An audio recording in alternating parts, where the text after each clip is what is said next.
ఐపీఎస్ల మీదన సస్పెన్షన్ వేటు రాష్ట్ర చరిత్రలో తొలిసారి. ఇది ఒకవైపున వార్త. రెండో పక్కన వచ్చేటప్పటికి అదే సందర్భంలో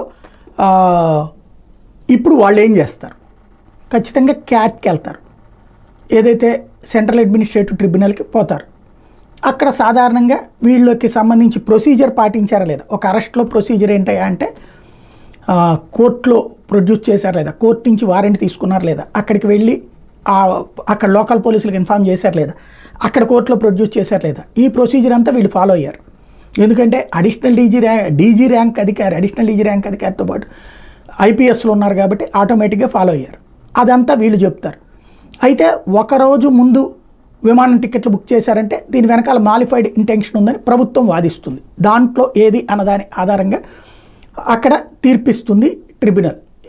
వీళ్ళని ఉద్యోగంలోకి తీసుకోవాలా, తదుపరి విచారణ చేయాలా లేదా అన్నట్టు. అంతవరకు ఒక ఎత్తు అయితే, ఒకవేళ ట్రిబ్యునల్ క్యాట్ కనుక వీళ్ళని ఉద్యోగం సస్పెన్షన్ ఎత్తేయమందంటే మళ్ళీ కోర్టుకి అప్పీల్కి వెళ్తారు. ఇదంతా మనం కొత్తగా చూడట్లేదు. ఏబి వెంకటేశ్వర గారి విషయంలో గతంలో జగన్ ప్రభుత్వం సస్పెన్షన్ వేటు క్యాట్ వచ్చేటప్పటికి, దానికి అడ్మినిస్ట్రేటివ్ ట్రిబ్యునల్ వచ్చేటప్పటికి ఆయనకి పోస్టింగ్ ఇవ్వమంటాం, మళ్ళీ వీళ్ళు హైకోర్టు కాదండి సుప్రీంకోర్టు దాకా వెళ్ళడం, ఇదంతా చూసి.